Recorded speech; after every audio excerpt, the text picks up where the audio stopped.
మేషరాశి వారికి ధనవాకు కుటుంబ స్థానంలో రవి గురు సంచార స్థితి మరియు 20వ తారీఖు నుండి శుక్రుడు తన సొంత గృహంలోకి స్వక్షేత్రంలో సంచారము చేయడము, 12 సంవత్సరముల తర్వాత గురువు వృషభ రాశిలో సంచారం చేయడము, అక్కడే రవిచేత కలిసి ఉండడం వలన పరిస్థితి ఎలా ఉంటుందయ్యా అంటే ధనస్థానంలో మేషరాశికి అవ్వడం వలన వీరు ఏదైతే అనుకుంటారో అన్నింటా విజయం వీరి సొంతమవుతుంది.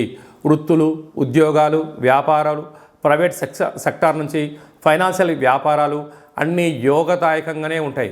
కాకపోతే కొద్దిపాటికి మందగించినను మీరు కంగారు పడనక్కర్లేదు. ఇలాంటి విషయాల్లో మీరు ఇంకనూ విజయం సాధించగలగాలి అన్నట్లయితే మీరు ఎంత బరువు అయితే ఉంటారో అంత బరువు కలిగినటువంటి పసుపును తులాభారంగా చేసుకొని అమ్మవారికి కానీ అయ్యవారికి కానీ అభిషేకం చేసుకున్నట్లయితే విపరీతమైన రాజయోగం మీ సొంతం అవుతుందని చెప్పి గమనించాలి.